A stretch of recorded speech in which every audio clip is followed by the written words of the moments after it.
Greetings.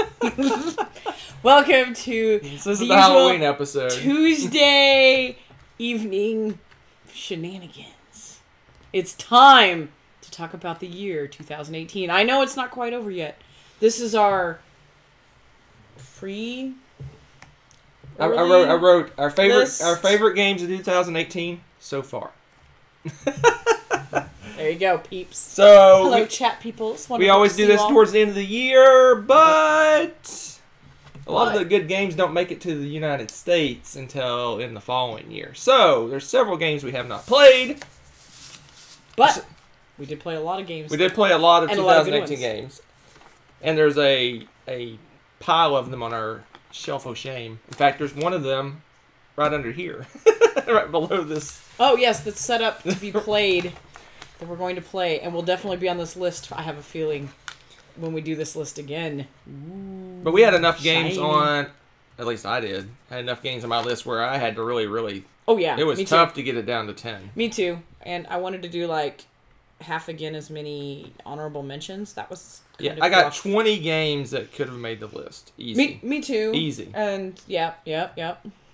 Greetings, more chat people. So should we spoil and let them know what games that are on Shelf of Shame that we haven't played and big names we haven't played? Or we could do that afterwards. Wait till the end? Yeah, we should do that at the end. Okay. I want them hanging in suspense like this. What they play? Oh, okay. Tell me you're doing that. All right. I know I am. What'd you play? I played a lot of games. Actually, I know what you played. Mostly. Mostly. We played almost all the same games. Almost. There's a handful that I've played that you haven't played. And vice versa. That you played that I haven't played. But for the most part, we played them together. So, 2018. So, the conversation everyone always has is, was it a good year? That's a ridiculous question. Of course it was a good year. I'd say it was a great year. I would say. Every year's a great year. No. A few years back in the day that was... Every year's a great year. Lately?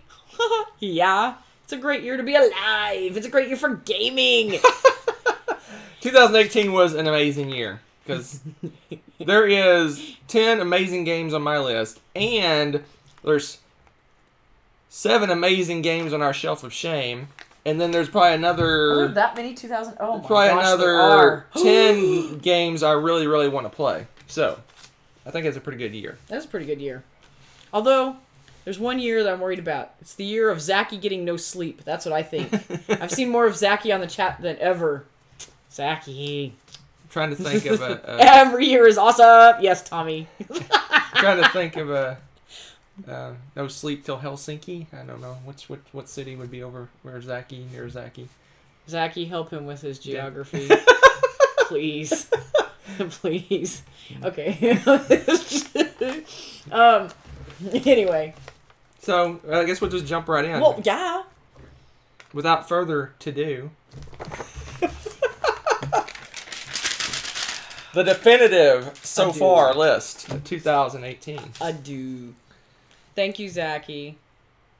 All right, here we go. What do you say? Copenhagen. Copenhagen. There you go. That's a good one. Helsinki's close, right? No, that's way up in Sweden, right? Copenhagen. All right, my number 10. Number 10. Nice, Neutral. Neutral says that their Shelf of Shame went down drastically this year. I'm impressed. IKEA is the capital of Sweden. Yes, Zachy. All right, here we go. My number 10 is a co-op game. What? Wait, what? It is. Do I need to check for a fever? He doesn't play Arkham Horror 3rd Edition. Wow, you did like that a lot. So, I have not played, or we have not played any of the Arkham games. We haven't played Elder Sign. We haven't played Eldritch Horror. We have not played Arkham Horror. We have not played Mansions of Madness. So, this is our first kind of dive into the big Cthulhu games, other than like the rethemed. The little Cthulhu? The rethemed ones. So, Arkham Horror 3rd Edition, I really enjoyed this. I would say it's probably 50% the people I was playing with and 50% the game. Oh, am I part of that 50%? No, it was Z. Oh, brother. Saw that coming. So Z taught this to us at the Dice Tower Retreat. That was fun. And I actually really enjoyed it. It was really, it was not what I was expecting. No, it wasn't. It was very story heavy. It was very story driven. There was good decisions to be made. It was a little puzzly. That's why it's down at the 10 spot, because it's puzzly. But you like some puzzles. Yeah, it was a little puzzly. Like, you go here, I go here, we go there. And we got our butts kicked pretty bad, too, right? Well, that's part of the fun, right? No, I thought we won. I'm kidding. We did not win. We didn't even get close to winning. We totally didn't win. There was no winning to be had. Well, let me turn down the... Turn down the what? The mic? No, blowing it out? No, turn down the quality of our video here. That's right. Because it's gonna... Congrats. Crappy quality for everyone. No, it's for us. Oh, just us. All right, so... Arkham Horror, basically, from what my understanding is, the 3rd edition takes some elements from the original Arkham Horror and takes some elements from Arkham Horror, the card game. Oh, yeah, that's right. It kind of merges them together, so it's kind of a story-driven card game as opposed to more of a board game. And it has a modular board. It has scenarios, kind of like Arkham Horror, the card game. Nice. I enjoyed it. Again, I can't compare it to anything because we haven't played any of the other games, but I enjoyed it quite a bit. Very cool, very cool. Ooh, Tommy says he's bringing Mansions of Madness. Ooh. And Zachy thinks we might like the card game. I think so too, because the sounds of it, then the ways he was talking about it too. I do like the board though. I do like moving the guys around on the board. So anyway, there it is, my number 10, Arkham Horror 3rd edition. It's your turn. Oh, hey. Would you like to know what my list is? My number 10 will probably make Hunter cry. Because I know him. And... I'm having a sense of deja vu here. This is the year I shocked him. Dude, just happened. I love this game. That's why it's my number 10. What? Oh my gosh. I love this game. And that game is Western Legends. It is sandboxy goodness with a Western theme. And you get to be an outlaw or the sheriff, depending on what just happened. Are you hiding behind the box? Oh my goodness, brother. And you can do anything. You can turn outlaw and go rustle some cattle or rob the bank or beat up people, steal from people, whatever. Or you could be the good guy and go get, good reputation and go herd some cattle properly. And you can, uphold the law. Anyway, it's a very fun game. Somebody likes it a lot better than me. We will hear about it later, so I won't talk about it too much.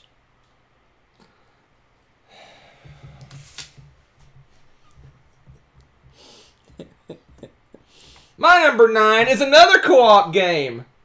Is 2018 the year of zaniness? It's the year of Hunter gone insane. That's what I think.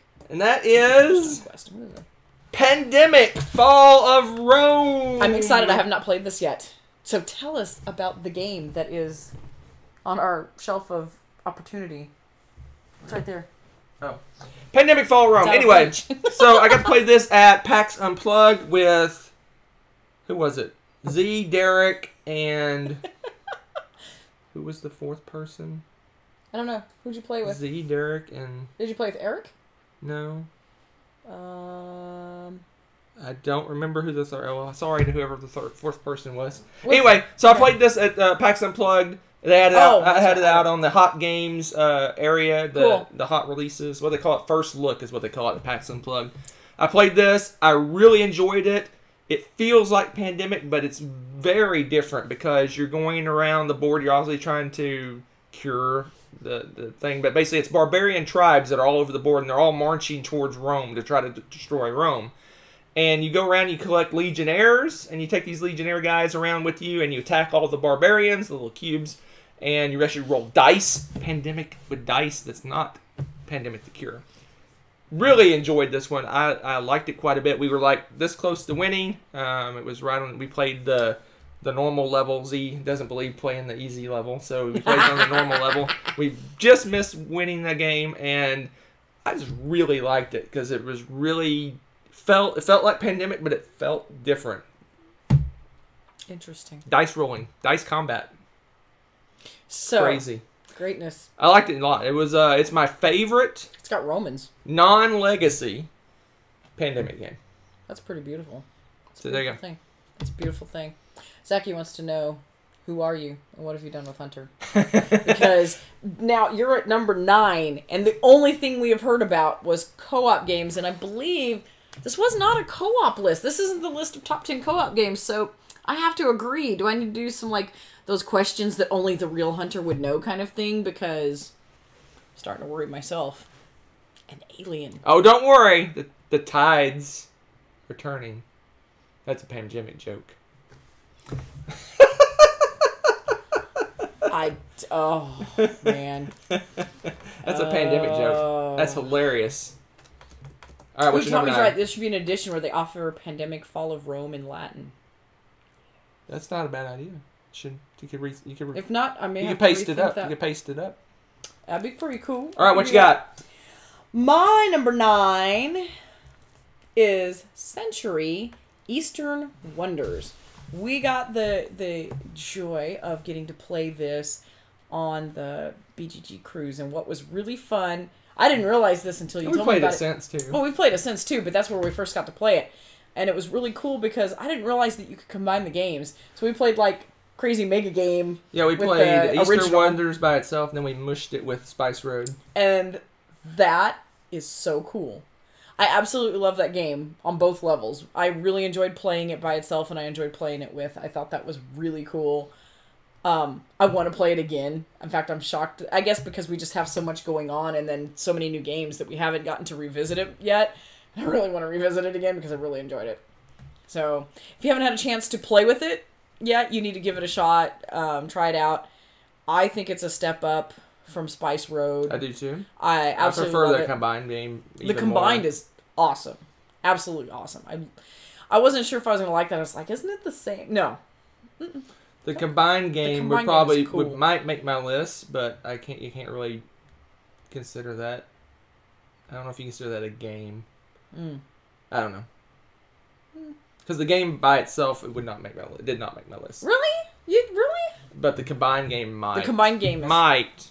I didn't say would. Might. The combined game Might in particular is pretty amazing, people. I'm just saying. All right. My number 8 is not a co-op. Let's get that co-op nonsense out of here and let's play a real game. Okay, now he's back, guys.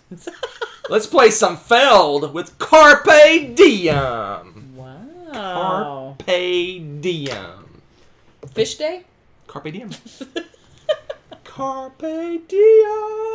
Ooh. So, Carpe Diem is what I would say is the new introductory Feld game. Yeah, I would agree with that. So, if you're looking for a light and fluffy Feld, Carpe Diem is one to do. So, it's a tile placement game. You're basically drafting tiles and putting them in, building a little Carpe Diem.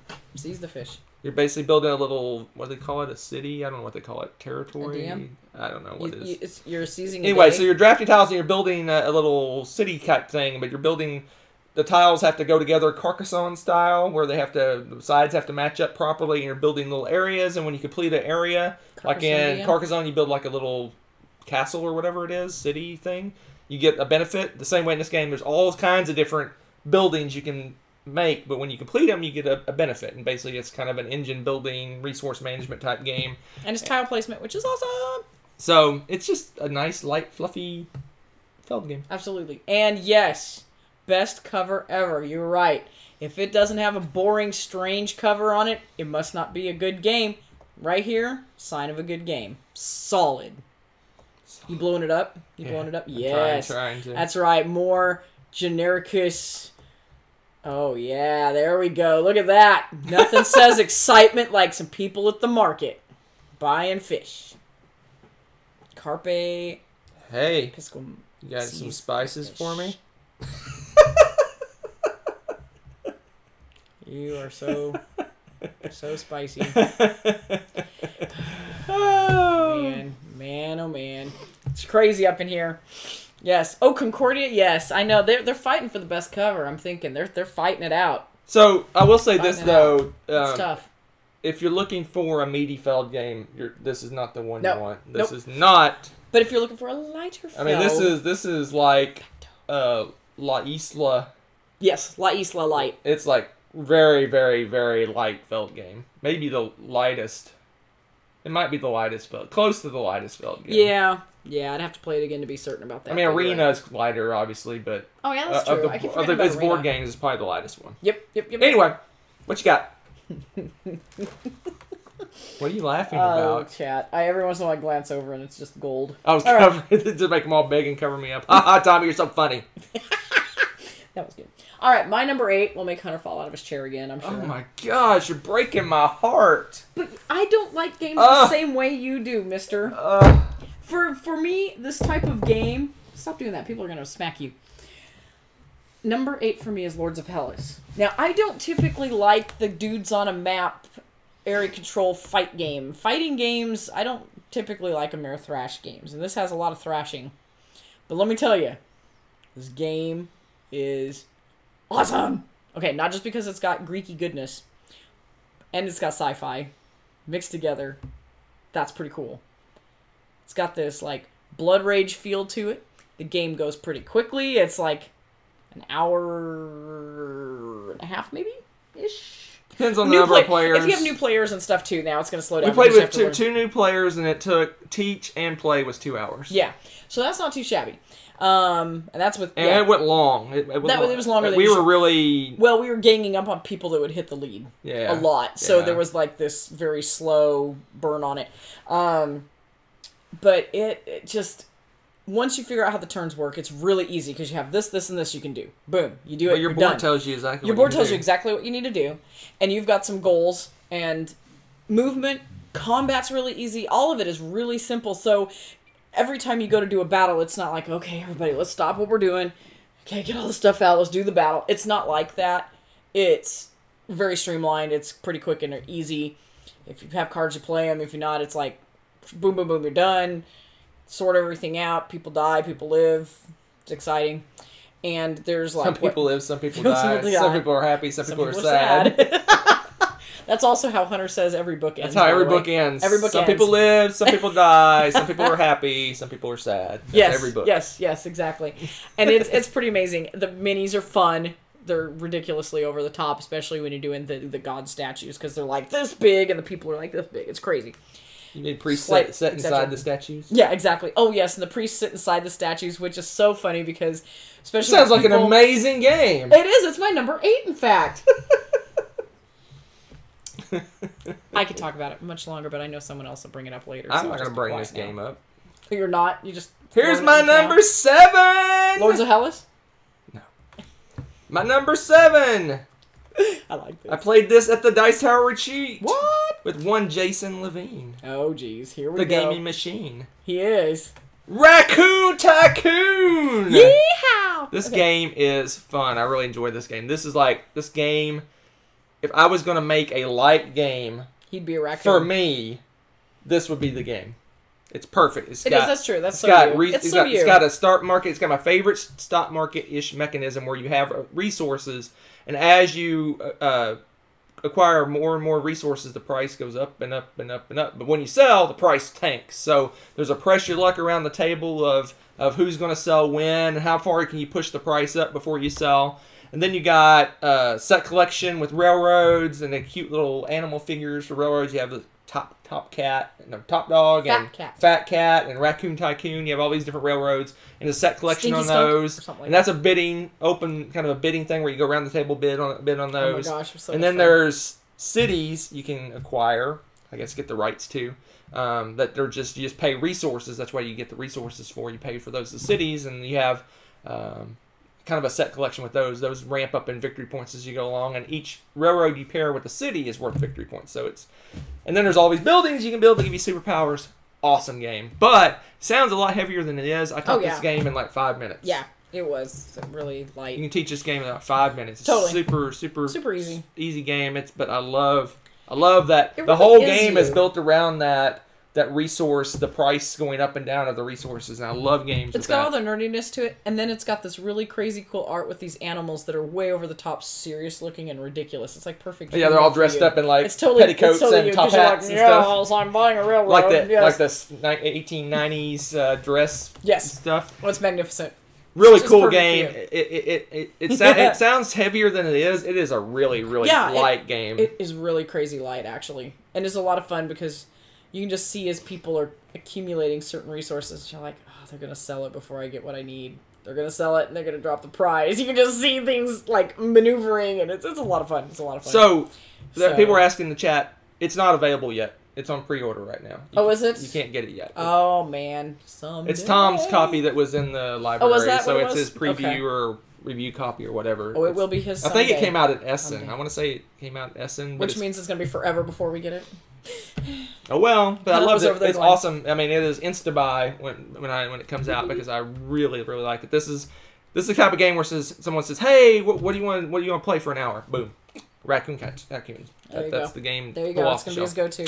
No, it's not about buying and selling raccoons. Sorry. But there is one of the railroads is called Raccoon Tycoon. It is. You can buy it. So sort of buying and selling raccoons. All right, what's up? What's next? What's happening? My number 7 has been mentioned. It's Latin-y goodness, and that is Carpe Diem. I happen to like it a little bit more than Hunter does. It's the Latin-y goodness. That's not the only thing Latin about it is the name. Yeah, I know. That's why I like to mess with him. But yeah, no, it's a lot of fun, and it's a light feld, and I thoroughly enjoyed it, and I really enjoy tile placement. I've discovered I like it more and more with the different things. I like puzzling out all the different combos and different things you can do with it. And the fact that it's feldy goodness, pointsy salad, but light feld makes it all the better for me because now I'm like, ooh, I can ease this one into gameplay and bring other people into the feld goodness. It'll be amazing. What are you doing? You hiding behind the game? Why did you make it so huge? You are so ridiculous. Carpe diem. Yes. That's hilarious. Oh, I didn't even see Tommy's. What an improvement. Oh my gosh. You guys are such trolls. I love it. This is what happens when I don't watch the videos. It's not happen when I get to sleep. Oh, man. Someday I'm going to sleep. It's going to happen. Says the person that's chugging a Mango Loco at 9 o'clock at night. Wow! And this is why you can't sleep. All right, my number 6. You're done, right? Well, I hope so. My number 6 is Coimbra. Coimbra. So low. You should see what's above it. I will. Coimbra. So this is a Euro goodness. It has some of my favorite things in Euro games. It uses dice. Who doesn't like a Euro game with dice? So you roll some dice. You're going to take those dice. You're going to use those dice to draft cards. Those cards are going to give you powers that send you up tracks and give you in-game scoring and mid-game scoring. And you got a little pilgrim dude that's running around going to monasteries, getting all kinds of benefits. Euro goodness. That 90-minute sweet spot has objectives that you can buy into, kind of like if you play Terraforming Mars, where you can buy into like in-game scoring things. You can buy into objectives and get points for that. Point salad fun. It is. So it feels like a feld game meets like Lorenzo. Like you take a feld game and Lorenzo Il Magnifico, and they had a Euro game baby, Coimbra.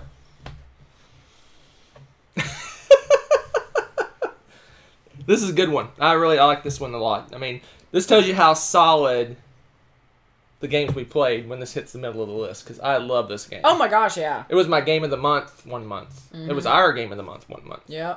The best game we played on the BGG cruise, in fact. Yes, it was. So. And there were some good games on that cruise. It's pretty ridiculous. I can't roll an R. Coimbra. I can't do it. Hunter can't do it, so I'll do that for you. So we're number 6, right? We are number 6. This game has gotten a lot of play already, and I think one of the reasons it's so high up, besides it being fun to play, but it was a huge, everyone in the family loves it game. And so I enjoy... Shots fired. What? Zachy says, feld game meets a good game. Oh, whoa, Zachy, we can ban you. We need a ban. I think Zachy needs a. Zachy needs a nap. Needs a 10-minute I think clearly he's been. All right, what's the name? You haven't said the name yet. Yes, I have. Oh, have you? There you go. No, I'm kidding. I didn't. It was Luxor. And this one was a hit from the get-go with the whole family. Since I think you had played it before. I played it at BGG Spring. Well, that's when you introduced it to us. Didn't I play it at Spring? I thought you played it before. And no, I got there before you did and played. That's what it was. And then you were like, "We gotta play this." Yeah. And the girls loved it. Absolutely loved it. And of course, I loved it. And it's really easy to set up. In fact, I think the girls could set this game up now. They really liked it. That's help set it up. Yeah. They love it, and it's so much fun, and you're just kind of Indiana Jones-ish. You're kind of running around the board collecting stuff, and you want to do combos, and you're racing into the inner room, and I love the way the cards work for your movement and everything. It's just really fun, because you have your 5 cards, but the outside ones are the ones that let you move, so you are moving your cards from the inside out. So you try to plan your turns, but you can kind of plan 2 different cards. I don't know, I love that balancing, I love the stuff, I love the board, I love the art, and it's a family hit, so it was like a win all around for me. And that's a good one. It's a good one. As soon as I played it, I knew the girls, all 3 of them. Yes. The girls, as I call them, would love that game. So, yeah. And we immediately bought it. Luxor El Dorado, for us, Luxor, because the girls, I don't know if the girls would like El Dorado as much. Katie might. I don't know that Nessa would, because I could see her getting frustrated with it. For me, personally, I like El Dorado more. I like the deck building and getting the deck and that is really fun. I enjoy playing that 2-player. That was a blast. I don't know.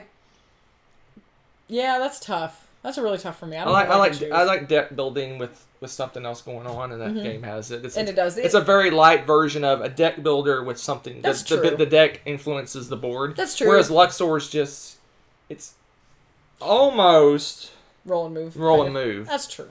Yeah, I think I'm with you. I think if I just went purely off of my own play and not any of our play experiences and stuff, I would say I probably would think the same as you on that. They're really good. So. All right, Zachy, you're back, buddy. All right, my number 5. What am I doing? 5. What is going on in the chat? My number tonight? 5. Now we're starting to get to the crazy level. Crazy level. Oh, I think we started at the crazy level this evening. Crazy level of amazing. Crazy. We're talking a crazy level. Like great games. These are amazing games. Really? This game was introduced to me by, I think we just kind of watered up and sat down and said, "Hey, we're playing this game." Okay. And we were taught by one Z Garcia. Ooh. At the retreat, and I immediately fell in love, and I went online, and I'm this close to like dropping $80 or $90 to get this game because I love it so much. What game are you talking about? It is Crown of Emara. So Zachy, you need to go to your friendly local game store. That's like 700 miles away. Buy that game, put it in the mail, and send it to me. Julian needs to move from Japan over to Europe and go to the game store. No. Crown of Emara is this game blew me away. This game is cool, guys. So basically, Crown of Emara, just to kind of give you an overview of how it works, is imagine 2 rondelles, two tracks that you're going around, one on 2 different boards. One is kind of a resource management board where you're going and collecting resources, and you're building a kind of a resource engine over here. Other side is where you're taking those resources and putting them into action. You're basically traveling around a city on this side.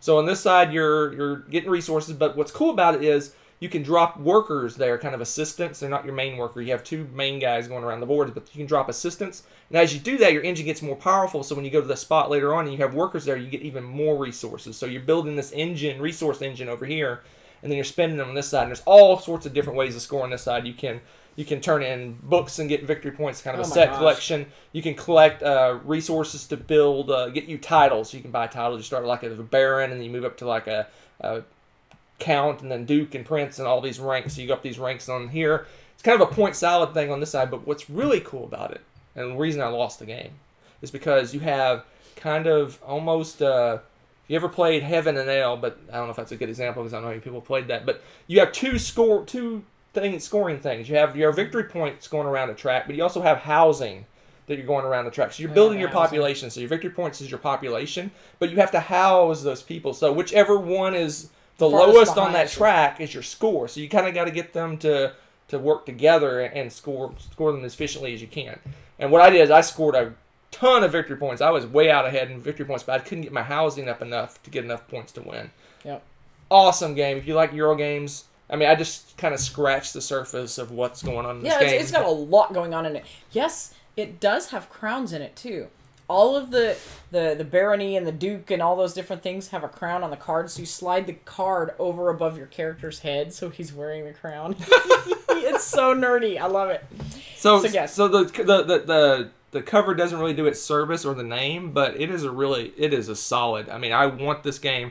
I found someone that can get it to me for $90, and I'm thinking about doing it. Kazaki's up in the price. He says it's like $200. What? It's. I think the game itself is about $40 US. It's like that sounds about 30 right. something euros, but then shipping is like 50 euros.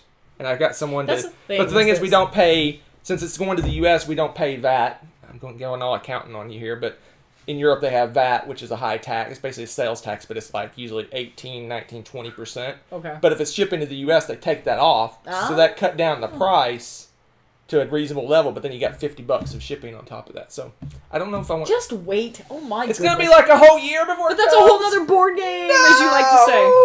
You're insane. This game is so good. You're insane. That tells you how good my top 4 is if I'm raving about my number 5. So. You know what? I believe you, Julio. They said Canada just got it, but it sold out really quick, and I What? totally. Who said this? Julio, we're moving to Canada. There it goes. Oh, Road trip. Maybe we can pick it up in Jamaica next month. That is nowhere near Canada, sweetie.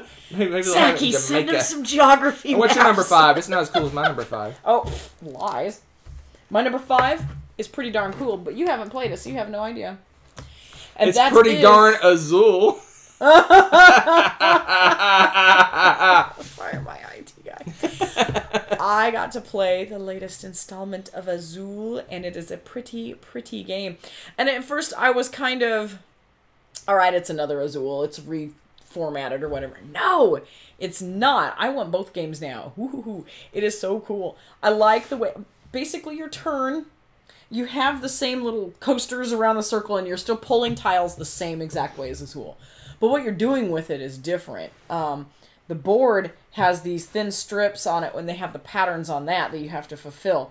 And as you fulfill a column, then you get to keep a piece of the stained glass at the bottom that helps you keep your score. And you flip it over, and then you fulfill it again.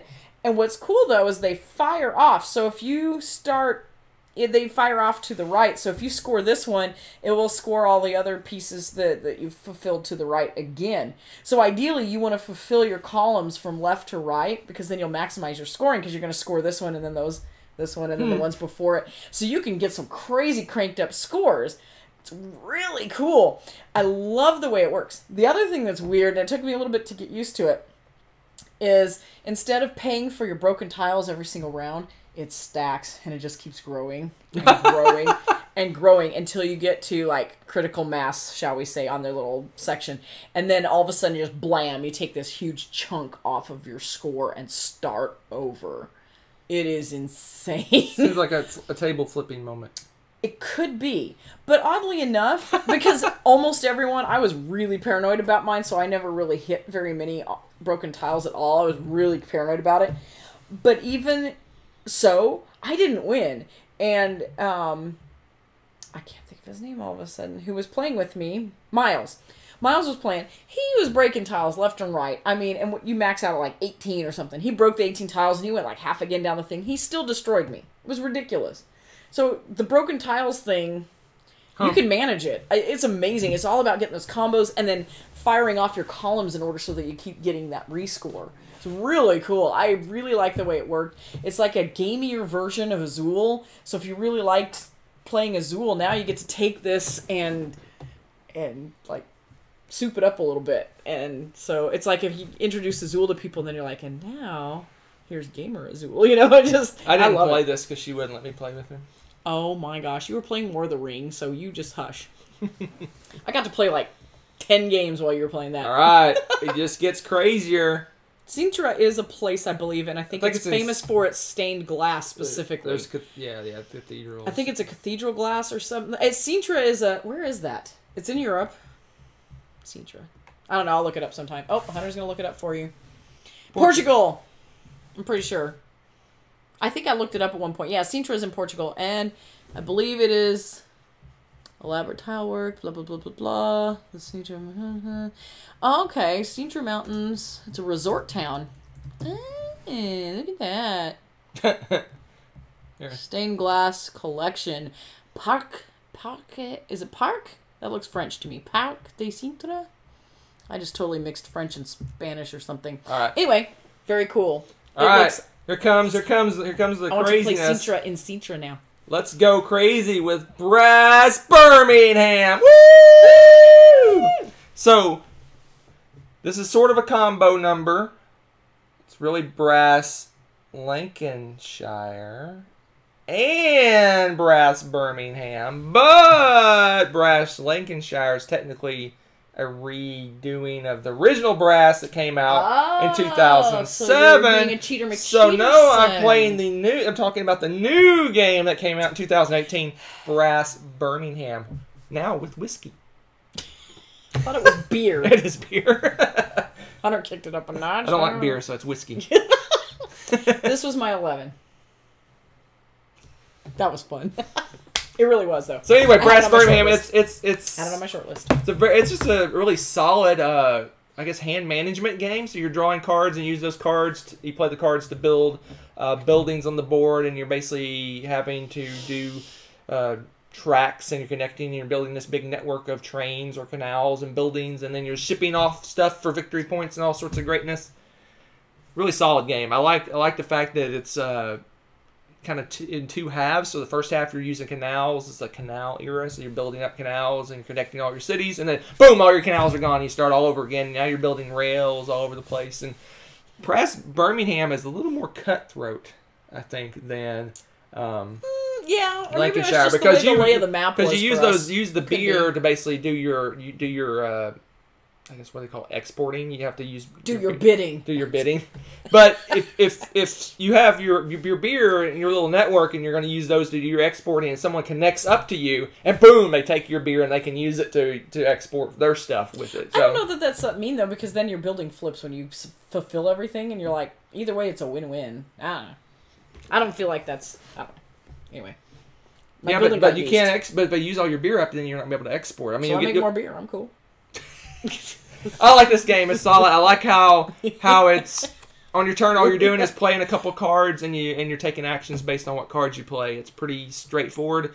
It's really heavy on the managing your money and making sure your funds are going. I think Birmingham is a little more forgiving in terms of the loans you take and things like that. In Lancashire, the loans can really mess you up quite a bit, but in Birmingham, you just take loans like crazy, and it's not that big a deal. So. I just like the fact that there's this whole thing about how many games are coming from Portugal lately, you know, and now Julio says that Birmingham and Lancashire are in Portugal too. Are they? Aren't they in England somewhere, maybe? Zachy said he sent you something on Twitter. I can't wait. Oh, dear. I think it's geography related. Oh, seeing where Canada's next to Jamaica? Is that what we're doing? I need to find you. You need to find there's a thing on Twitter called Terrible Maps. They do wonderful things. All right, what's your number 4? My number 4 is in space. It's space! I love this game. I can play it all the time. Hey, guess what? You know what? Wait. Have I gone mad? I believe there's dice in this game, right? There is dice. What? Yeah, it's awesome. Because what you do, this is like contingency plan the game for me, and I have mastered it, and I love it. For some reason, even if I roll crummy, he doesn't. And so I bank on that, and then I soup up all those numbers that he always rolls, and then I just reap the benefits. I just love this game. So you're rolling it, and each number has a card next to it, and you can upgrade those cards and buy new cards and recruit them, and you want to get resources and money to buy more cards and eventually victory points, and the balance is when do you want to start getting those cards that are merely victory points so you can start ending the game. At the same time, you want to keep your engine going. It is great because you flip them up to the top, and that's whatever your opponents roll, then you get benefits from what they're rolling. And if you have the cards down on your main playmat area, those are the ones that you get benefits when you roll. So, of course, mine are kind of measly down here.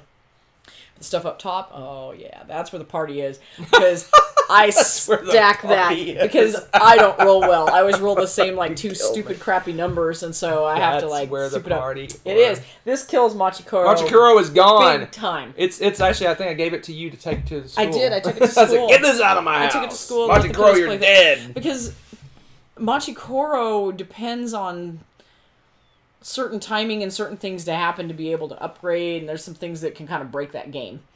And this game, I haven't really seen.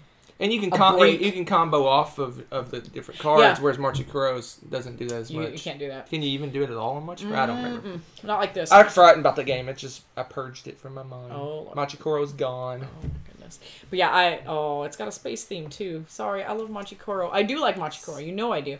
But bad rolls kill me in Machikoro.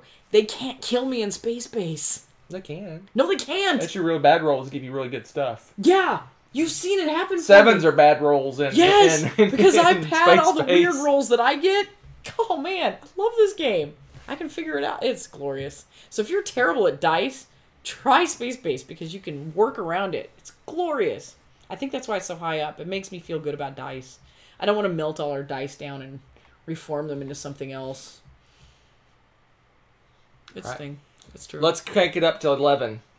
Here we come with Forum Trajanum, whatever she said. This is the failed game of 2018. This thing is awesome. So basically, it took a lot of what you were kind of doing in Carpe Diem. It's kind of like a starter kit. Carpe Diem on crack. Carpe Diem is a starter kit for Forum Trajanum. It takes that and just blows it up into a heavy failed game. So many cool choices, so many ways to victory. Forum Trajanum, so good. What? Zaki, all hail Stefan Feld. This game is awesome. It rocketed to probably top 3 or 3-ish of my Feld games for me anyway. Number 3 on. Yeah, what 2 games are better than this? None. They're insane. So. You're insane. If you like Trajan, if you like other heavy felds, if you like Bruges, if you like Bora Bora, that kind of weight. Amerigo's kind of lighter. Anyway, Amerigo's lighter. This game is really good. We played it once. We played it last weekend, just recently. It was just like I wanted to. We got about halfway through, and it's like, oh, we got to play this again. And if we were not having to go to work the next day and we would have played that again. And all that other stuff, I would have loaded up and played it again. Curse you, adult responsibilities! Because it was really good. It is a solid Feld game. Yep. So. It's pretty good. And it's interesting because we played Carpe Diem right before we played this game, like the day before. And you can tell he took what he did in Carpe Diem and said, okay, what can I build? He's like, I can make it better. What can I build out of, what can I make this, meatier and more to it? I just picture him as a mad scientist inside a lab filled with different game pieces and mechanisms, boiling in those like test tubes. And yeah, there you go. Well, we'll hear about more of this and later, so Boo, I won't talk too much about it. I don't know what you're talking about. You're crazy. Right. So let's go back from outer space. And let's visit, I believe it's Portugal again. You guys love Portugal, and so do I. Let's revisit Coimbra, the magical land of Coimbra. Bra, bra, bra. The truly are is just for hunters. So, okay, how did you put this? You said a Feld game and Lorenzo Il Magnifico had a baby. Had a Eurogame baby. Had a Eurogame baby. It was a pretty baby, and that baby was Coimbra. And this has dice. I'm shocked. Goodness. Yeah, but you get to do so many things. I don't remember the dice being able to hose me over very much in this because there's so many choices. There's so much going on with it. And you're staring at the chat, which means there's no, they're just saying what their number 3s and things. Oh, okay. Awesome. That's my peeps. So, yeah. Oh, man. It's So what do you like about this one? Solid. What's your favorite thing about it? I think, like you said, it's a combination of things. The different tracks, the point salady feel to it. and the combination of how they built the mechanisms to work so smoothly together. Because it's like, and I think I said that when we were first playing it too. It feels familiar. Yeah.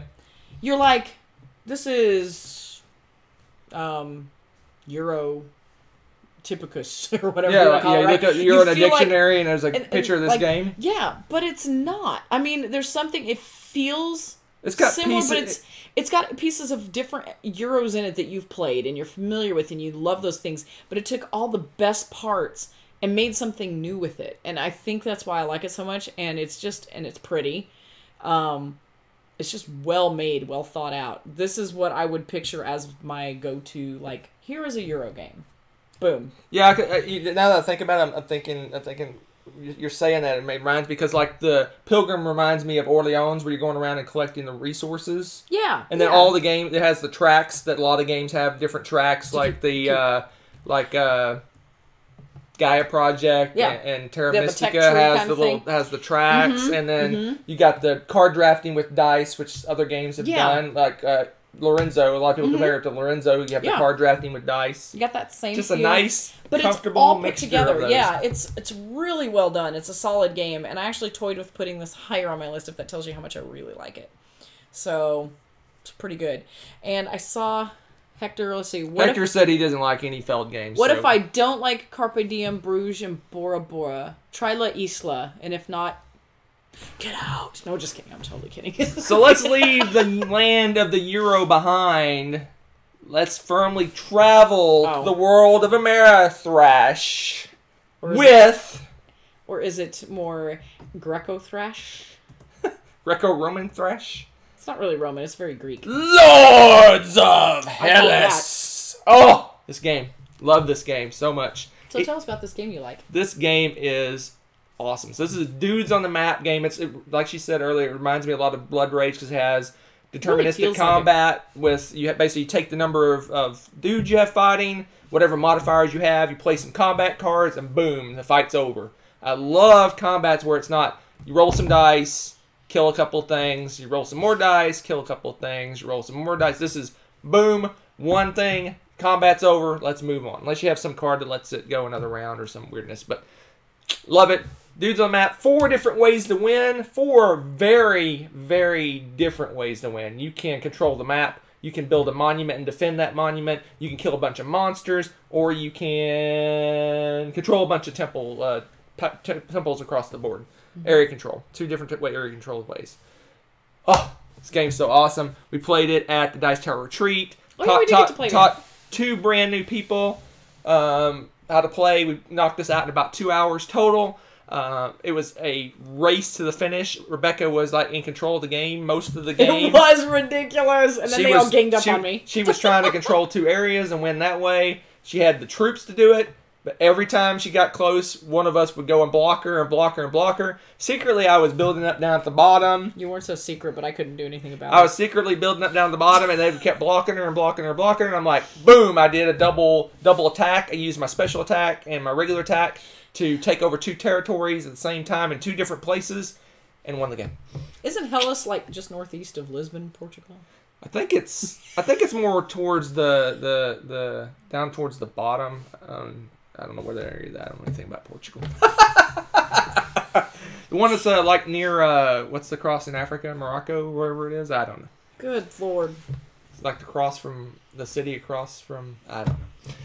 Anyway, Lords of Hellas, if you like dudes on the map game with cards and this game's this game is nice. It is. It's very. I love this game. It's very good.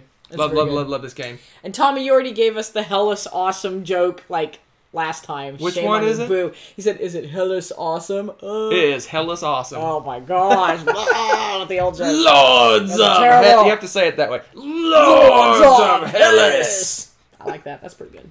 I like the robot guys too. That's pretty cool. All right, what you got? Number 2. Anytime you say robot, all I can think of is Jason going, dude. All right, what you got? My number 2 is The Crown of Emara. That game. Hunter pretty much already said. Well, I chimed in a lot. That game is great. It's different, and I like the fact that it had to me it felt like a Feld, but it was definitely not because you know, it's lighter than that. But you have the two boards, you have two things going on, and the worker placement, there's this balance, right? You're trying to decide, okay, I get to move one side or the other. Which one am I going to do? What am I doing? Do I want to get more resources, or do I want to do something with those resources? And I really enjoyed the decisions you had to make with that and how to balance it and play with it. I'm probably never going to win this game because I enjoy playing and fiddling with it too much, but I have that much fun doing that. So it's just a lot of fun. I really enjoyed that aspect of it more than anything. And the art's cute, and the concept's great. It's a solid game. It took a little bit of explaining, but once you get it, it makes sense, if that makes any sense. I mean, it had a flow to it. And I think, didn't it have cheat card 2 or something for the turn order for you, well, too? It's very simple. You basically have a hand of... I didn't explain this when I talked about it because I said it. I just kind of told the things I like. But you have a hand of cards, and you're drawing 3 cards, and then you play those cards in a certain order, and your first, second, third, and it tells you how much... You get to pick which one of your guys you're going to move. Then you move them 1 space, 2 spaces, 3 spaces, depending. And then you take the action of the card and the action of the space on the board that you land on. So, and you have a choice. You can just do the resource guy for a while, build up stuff, and then start doing the city guy. You can alternate between them. It's really good game. Everybody has the same set of 9 cards, and you're rotating through those cards. Well, what I think is kind of cool, too, cards. Something like that. And then you have your other workers that if you put them in these houses that you're going to get resources, you get like an extra... bonus from it, and you can get these like bread or something, which is worth a super amount of victory points and whatnot when you go and actually get it. And it's a little bit difficult to get if you don't have those people. So it's like, okay, where do I want to put those? You know, you're like planning where you want to put your little extra meeple guys, and it's I really like the balancing in that game. It's pretty cool. So, in fact, I like it better than you. You do. I do. And so the game of the year. No arguments, no discussion. Game of the year 2018 is... Oh, yeah! Western Legends! Woo! Woo! Yeehaw! Woo! Western Legends! What just happened? I didn't realize it was bring out random props now. Woo! Western Legends! Oh, man. I don't even have my props with me. Oh, dear me. Western Legends. This game was made for me. Sandbox, westerny goodness, gunfights, poker. You can go to the cabaret, make it rain in the cabaret for victory points. It is awesome. Not just say that. Oh my gosh. I just woke up a sleeping infant. That's awesome. Oh, Western Legends is awesome. I love this game so much. This is the game I would play over and over and over and over again. What's wrong? You probably broke everyone's eardrum. I think my speaker just broke. Don't encourage him. I tip my hat to you. Don't encourage him. So Western Legends, this is a sandbox Western game. I've talked about it at several other shows before, but it's just a great game. You can be an outlaw. You talked about it earlier on number 10. You can be an outlaw. You can be a marshal. You can be an outlaw for a while and turn to the good side. You can be a marshal, turn to the dark side, just like in a lot of sandbox games. You can do rustle some cattle. You can deliver cattle. You can rob the bank. You can go kill bandits. You can go kill other players. You can rob other players. Oh, so many fun things in this game. You can do a lot of crazy things in this game. It reminds me of Zaya, but with a cowboy theme. What's the cash grab device for the... Oh, dear me. Woo! Ah! Oh. My number 1. Oh. That's so painful. So tell me about the Yanum. The Yanum. The Forum Trojanum. Well, you made it really big. It must be your number 1. It is. I was trying to hide you. No, I'm just kidding. That's a big forum. Well, the forum was rather large, yes. It was the business center of the city. All right, so you okay over there? You're you having technical difficulties? Nope. The hat got to him, guys. This game, you know I like Feld anyway, and I love Trajan. There's something about Feld, and he gets together with Emperor Trajan, and he does magical things, guys. I'm telling you. And now, Forum Trianum is just gloriousness. I love tile placement, and I love the variety of things that he does with this. I love the fact that it is like Carpe Diem, like he said, and he just said, you know what? I want to kick this up a couple notches, and he did, and it's just, I don't know how to describe it better than just saying it's more heavy, feldy goodness. It's just solid. Hunter already described a lot of what was going on in it, so I don't want to like belabor the fact, but that you... I got a new partner on the show, man. I'm telling you, my buddy Trajan, he's a little quieter too. He doesn't talk back and scream and blow out speakers. He just rules the known empire. So, anyway, but yeah, that's greatness. Can't say any more about it. You just need to go try it. Yeah, honestly, I think this one, the forum, will go up my list if we play it some more, because we've only played it once. And halfway through the game, I'm like, I already wanted to play it again. I can tell you right now that Trajan is still my number one, but right now I think it would be battling with Amerigo for my number 2/3 spot. I really love good. it really that good. much. It's really good. It's a solid game. If you like Feld, you get your hands on it. I want to play Keyforge too, yes. If nothing else but to stare at those cards and laugh my head off. I love everything everybody's been putting on Twitter about those. It has been truly amazing. So, Trade, he's ruling an empire. He's probably, So we've seen some people asking about certain games and why it wasn't on our list. Because I asked earlier, right when we started. Hey, we probably didn't play it yet. Whether we should talk about our shelf of shame. Oh yeah.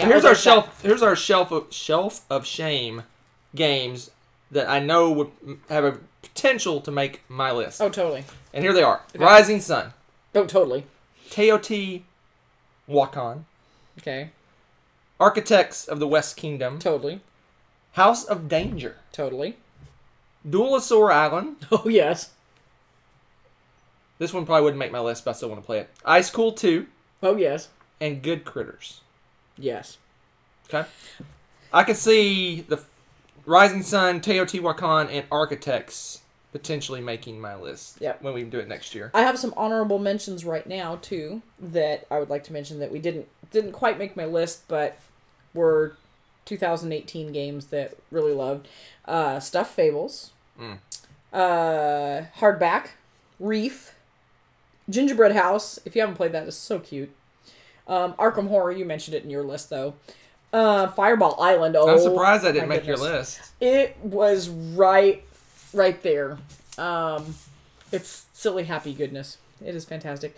And I played a game at the retreat that is called Anchors Away, and I think Tom just did a review on it. And it's not out yet. It's not out yet. I mean, his review isn't out yet. Oh, his review isn't out yet?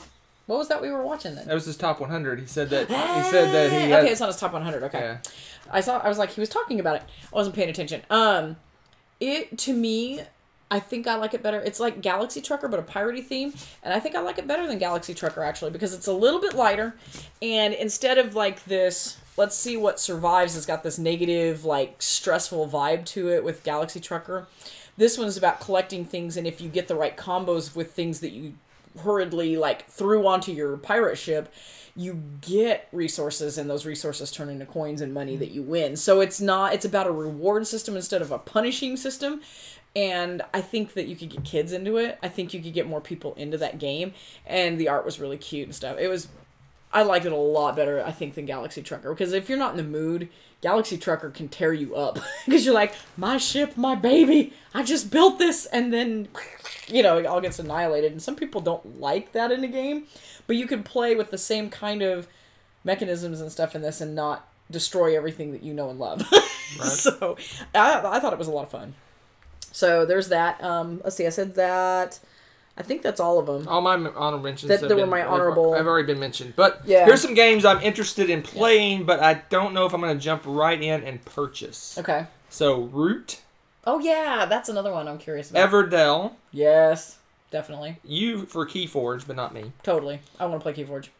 Endeavor Age of Sail I'm interested in playing. I don't think I've heard of that one. It's a pirate game. Really? And then I think you would like Detective. No. The reason that Detective and Chronicles of Crime were both mentioned, and I can't remember. One of them I know uses an app, and we don't like app games. I'm not a fan. And Detective, With the exception of Stop I think Thief. Detective uses, you have to look up stuff on the internet and stuff like that too. Really? So I don't know if we would like that. And I'd like to try Thunderstone Quest, but I have no interest in purchasing it. That'll be fun to play, though. You're right. That'd be cool. Because we loved Thunderstone. Wasn't it Thunderstone? Was the name of that? Thunderstone Advanced, yeah. Yeah, that's what I thought. Okay. Yeah. Ooh, that's a good lineup. So there's a lot of great games this year, and guys. Teotihuacan is right under this table, here. right here, waiting to be played. It's hiding from the cat.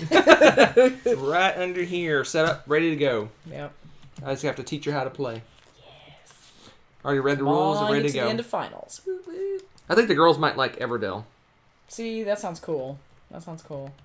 When did My Little Scythe come out? That was 2017, wasn't it? My Little Scythe? It must have been. I think it was, because I don't remember seeing it on my list. It wasn't. Because I was just thinking Nessa really enjoyed that game a lot as well. So there you go. There is our top 10 2018 games so far. We'll do, as always, around the June, July area, we'll do a revised list. And every year, it's got quite a bit of change. Every single year. I think it's fun because it takes a while. I mean, there's so many games that come out. And it's so much fun to just revisit that and look at what's come out. And then it's better to say, okay, what do you think about how this year really went? Because right now, you're still... Well, all the Essen games aren't even here yet. Yeah, I mean, we kind of got a cheaty look at some of them because of the retreat. But, you know, how many people really get to do that otherwise? It's kind of a rare thing. They're starting to trickle in, but there'll be more. Yeah. A lot of them you don't even hit until July, February, March is when those start rolling in. So. Yeah. So that's exciting. I think it's fun to look at those and stuff, and I can't wait to revisit the games and play them again and re-rank them too, because it's possible that the games we just talked about too are going to change with more plays as you find different things with the game that you have happen and stuff, or we figure out how to break something. You know, occasionally that happens. So it's pretty cool. Hey, I actually remember to take the game off. You did? Look at you. Oh, man, I'm good. Magical. I'm really obsessed with spinning this thing. It's got like... I noticed that. I've been spinning in my chair tonight. I think it's all the caffeine and sugar from all the Christmas parties. I guess that's it, folks. So, Rebecca's latest top 100, top 10 section of 10 for 170 to 61 came out today. We're trying our best. With the holidays, we're finding it very rough. Yeah, this may be the last time, the one and only time we do this near my finals schedule. I may do them back in January again next year. Yeah, we're see. struggling to find time to squeak in videos. So yeah, we may push her back to January again next year. I think it's so we're trying to do 2 a week, but it's turning out to be 1.5 a week. Yeah. So we're trying. Yeah. Trying. But we're gonna try to record another one tomorrow night. And then we'll probably hopefully this weekend can crank out a bunch. That would be fun. That would be really fun. I'd like to do that. So there's that. And then our next time we'll see you, next Tuesday's Christmas. So we will not be doing our Tuesday night show. But we love you and Merry Christmas early. Yeah. And we might do something after Christmas, but I don't know. But the one after that is January 1st, New Year's Day. Oh, yes! Let's do some kind of live gaming thing or something random. We'll figure out something to do that day. That'll be fun. New Year's Day. We'll surprise you guys with something. We'll see something. We'll do a quick resolution update and maybe do a live play. Maybe we'll do compatibility again. You've been wanting to do that. Yay! So we may do compatibility. And just some silly games live or something. Yeah. Just do something. I think that'd be a blast. But we'll not see you next week. We'll see you the week after. That's right. Like I said, there may be something in between, but no guarantees. So. Yep. And you forgot to mention what today is. Today is our anniversary! We've been married 9 crazy years. That sounds like 8 crazy nights. 9 crazy years. Yeah, we're crazy for staying up this late on a weeknight. Woo! So we are not celebrating our anniversary tonight, even though it's our anniversary. Clearly. We're going to Phantom of the Opera this weekend. Ooh. Which you haven't seen since you were a wee lass. Look at you get that right. Yes. Wait, I wasn't wee. I was in college. Calm down. But yeah, it's been a long time. Yeah, that was a long time ago when you were in college. Yeah, I know. I'm old. So we will see you, if not before, New Year's Day. Yes. So love, happy holidays, season's greetings, Merry Christmas, Happy Kwanzaa. What am I missing? Hanukkah, Happy Boxing Day. Hanukkah. Hanukkah's... Dreidel. Yeah, okay. And, jeez. Anyway, all of those holidays, Happy New Year. We'll see you guys soon. Bye.